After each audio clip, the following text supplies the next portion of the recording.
Soulslike games genre has spread since the first Dark Souls appeared. Asterigos Curse of the Stars uses well-known mechanics and adds some fresh ideas from the developers. A story-rich Soulslike. Good option? In this review I will try to explain what it is and if Asterigos Curse of the Stars is worth your time and money. In Soulslike games you are usually thrown into a world you don't know much about and nobody explained it from the start. You need to venture into the unknown and, by catching glimpses, clues, stories and echoes, piece by piece get a bigger picture of what's happening here. Asterigos Curse of the Stars is a linear, story-rich action Soulslike RPG, more like Light Souls than Dark Souls. You will fight lots of enemies, face some clever bosses, and get stronger by using different weapons, skills and magic.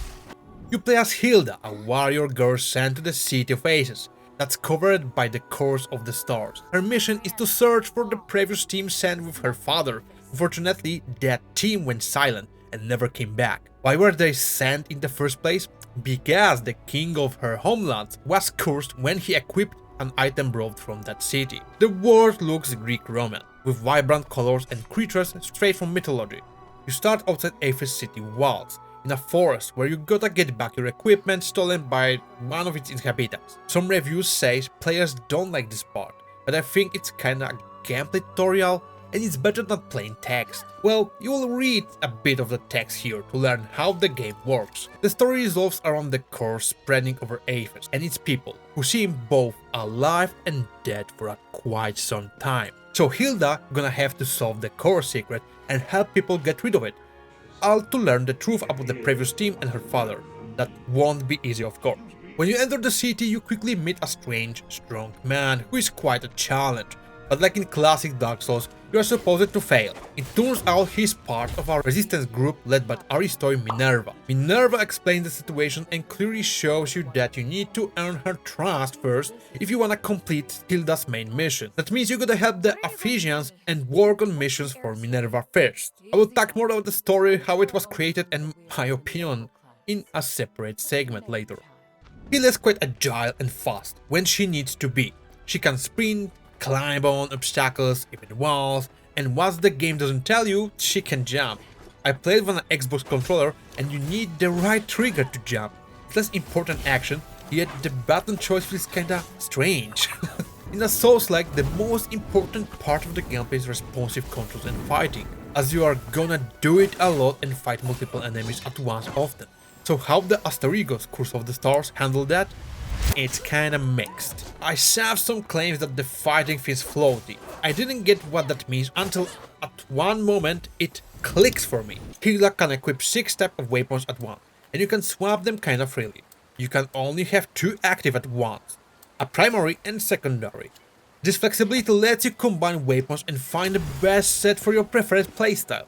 You've got a one-handed sword with a shield, a staff for spells, a long spear, dual daggers, bracelets that set traps and use magic, and a heavy hammer. For both primary and secondary weapons, you have 2 types of attacks, and you can combine them more or less. On top of that, you also get special attacks, which I'll explain in a sec. Pro tip, I highly recommend checking all the weapons ASAP and finding your best set. As you progress, you can upgrade weapons, and if you wanna upgrade all of them, you are gonna grind for resources a lot.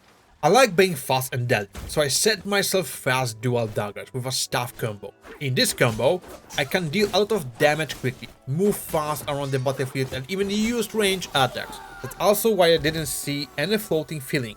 Hilda's just a young girl and doesn't have a huge muscle, so daggers feels light and she can kinda dance on the battlefield. Sword and shield are slower, you focus more on parrying and defense, and the hammer is heavy as expected, so Hilda needs time to perform actions. Other weapons are slower too. For example, the staff I use to boost damage using magic needs time for each attack, while with daggers I can slash and jump around fast. Also, because of upgrades, both from the blacksmith and skills, if you put everything into 2 weapons, the other will be much weaker. So technically pick your potion and don't whine later. There are no refunds. About skills, when Hilda levels up, she gains 2 types of points, attribute points and skill points. Attribute points boost one of 3 stats: attack, HP, or stagger, how much your damage stagger enemies. Plan how you're gonna spend them. Skill points are related to the weapons you wanna use and give passive buffs or debuffs. Some skills give pure benefits, others offer something for something. For example, you get more AP but less SP. Skills also give powerful attacks you can do only when you have enough AP. You ask, what are AP and SP? SP is stamina. Besides consuming it fast when shooting magic, I didn't have big problems. It regenerates quickly, so it's not a big fuss. AP are action points you get by fighting enemies, so you can't spam your super attacks. In the lore, you use Stardust from fallen enemies for AP, so it'd be silly to critically Stardust points SP. Due to the curse, defeated enemies drop Stardust, like souls in Dark Souls. Use attribute points for stats, so Stardust is currency here. You buy items, upgrade weapons, craft trinkets, and when you fail, you pay 10% of your Stardust as a toll. I don't know what else to use it on, so I have thousands of Stardust, and from searching the web for the answer, it pretty much stays like that. I was hoping the shopkeeper in the shelter, your main base, would restock his minerals offers, but once I bought everything, he didn't. You can also equip up to 4 trinkets to reduce specific damage type and get other benefits. Another thing that adds a new layer is magical types. At first you have 1 power, but soon you get up to 4. This affects your skills and weapons. Some enemies are weaker against specific powers, so it's good to test them. Fun fact, when you change your power, it affects all weapons and items. There's more to this, which I'll explain next. So the game has a complex mechanics, but they work simply together. Bosses are cool. The first one is simple and straightforward, but later ones have differences like killing minions or running across the map, so you have to chase them. Thankfully, they aren't just a big health bars. You need to prepare before facing them. They look fun and aren't too hard to beat if you get ready. Besides fighting, the world is full of traps, obstacles, shortcuts, and secrets. You see fire, green goo, and other obstacles. Using specific powers like fire or ice, you can destroy them and open paths. The world is packed with secrets, like chests. There are plenty of them, and opening 5 of them gives you a bonus to boost your stats or even a new outfit. You can have a glimmer following you almost all the time. His main role is to light up the area, but his second ability is important. When you are near a chest, he sparks a brighter to alert you. A cool idea. Mimics are hidden as chests. And pro tip, you can test a chest by aiming a throwing dagger or magic. If the crosshair turns red, you're aiming at an enemy. You can find hidden resources in walls or hanging on world elements. The game is filled with content and there's a lot of to do. Because the story is linear, the map is also linear. Many locations are blocked until you do the main quest and get reward item to pass. There are plenty of blue markers on walls showing where to go or point of interest. So even without a map, it's hard to get lost. If you do get lost or want to get back to the shelter or your last conduit, you have items to teleport. Conduit works like a bonfires. Who wouldn't expect this? They save your respawn point, and you can rest at them to restore health and items, but that also resets enemies.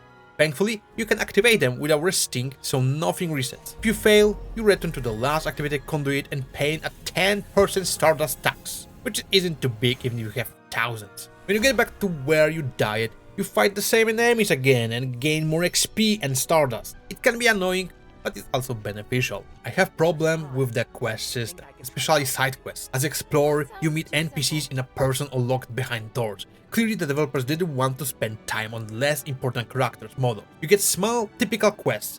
Bring this, go there, do that. I'm kinda okay with that, I guess.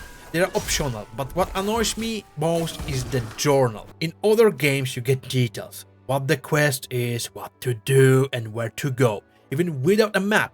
Here, quests are just Hilda's notes in her journal, often vague and unclear. If you stop playing for a couple of months and came back, it's hard to remember what to do.